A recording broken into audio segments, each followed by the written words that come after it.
అసలు cinema vibe ఏంటి, ఆ జానర్ ఏంటి, ఎవ్రీథింగ్ కూడా డెఫినెట్లీ న్యూ జానర్ అండి. మిస్టికల్ థ్రిల్లర్ అంటే చాలా వరకు మనం మర్చిపోయాం, చేతబడి అనే దాని మీద మర్చిపోయాం. అవును. సో దాని మీద బేస్ చేసుకొని కథ రాశాడు కార్తిక్. ఇతను ఎక్సెప్షన్ గుడ్ జాబ్.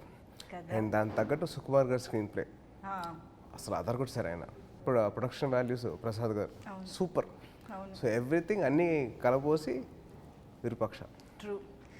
కానీ ఇవేంటి సినిమాకి సంబంధించి చాలా ఆథెంటిక్గా మాకు కనిపిస్తున్నది అయితే ద సెటప్, Yeah. అంటే the whole setup of the village Rudravanam, ఆ టెంపుల్, ఆ ప్రాపర్టీస్, అండ్ ఐ థింక్ ఇక్కడ కూడా చాలా తీసుకొచ్చారు. నేను ఒక్కసారి దగ్గరగా లుక్ వేద్దాం అనుకుంటున్నాను.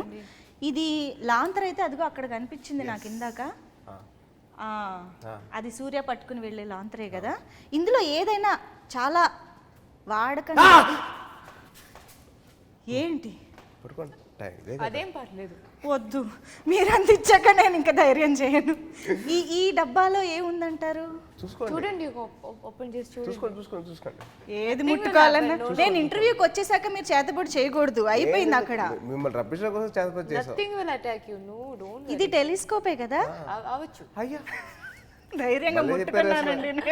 అది ఇది అదేంటి, వెయిట్ వద్దు రండి కూర్చోండి. టచ్ చేసి చూడండి. వద్దు, వద్దా? నేను ఇంకా ధైర్యం చేయలేనమ్మా. మీరు అదే, ఇదైతే బాగుంది లాంతర్. లాంతర్ అయితే బాగుంటుంది. లాంతర్ చాలా బాగుంది. సూర్యకి లాంతర్ ఎందుకు అసలు? అంటే cinema set in 1980s and early 90s అండి. ఆ, సో అప్పట్లో లైట్లు ఉండేవి కాదు, ఎక్సెప్ట్ మన టార్చ్ లైట్ తప్పించి ఎక్కువ లైట్లు ఉండేవి కాదు. అవును. సో లాంతర్ను ఎక్కువ వాడాం, లాంతర్ను కాగడ. సో ఆ సెట్ ప్రాపర్టీస్ అలా వాడాం అనమాట. మొత్తం అసలు ఒక చిన్న సైజ్ ప్రపంచం క్రియేట్ చేసాం. We created own world, Virupaksha world.